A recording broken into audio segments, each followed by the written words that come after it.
Los Angeles Lakers ay isa sa mga teams na naghahanap ngayon ng center mula sa buyout market at sa free agency. Hindi nagkukulang sa center ang Lakers, bagkus meron nga silang 5 centers ngayon. Andyan si Jackson Hayes, Christian Wood, Jamison, Christian Coloco at Maxi Kleber kung isasama mo nga ito. Ganun ba man, ni isa nga dito ay wala kang maaasahan na tumao sa isang Nikola Jokic, Anthony Davis, Sabonis at iba pa tuwing playoffs. Kaya naman ito nga mga available na center sa free agency, hindi lamang para sa Lakers bagkus sa lahat ng teams na naghahanap ng sentro.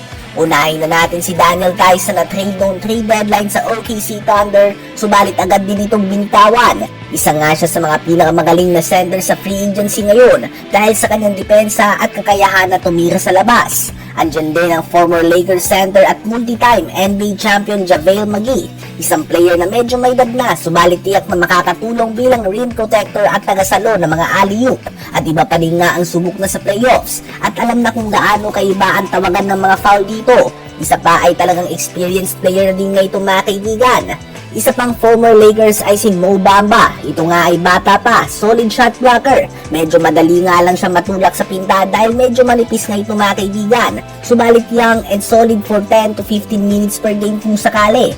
Another former Lakers and Warriors center si Damian Jones.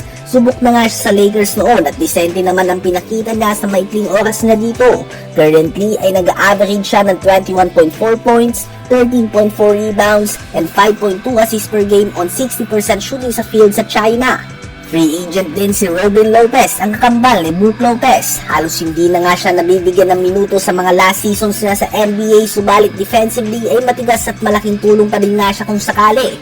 Habang ang dalawang susunod naman ang probably ang pinakamagaling sa listahan na ito, subalit mga potential buyout candidates pa lamang ito. Ibig sabihin ay hindi pa sigurado kung talagang mapupunta sila sa free agency. At yan nga ay si Kelly Olynyk na minsan na din na nag-average ng 19 points, 8.5 rebounds and 4 assists per game. Solid shooter and tough defender din nga ito mga kaibigan.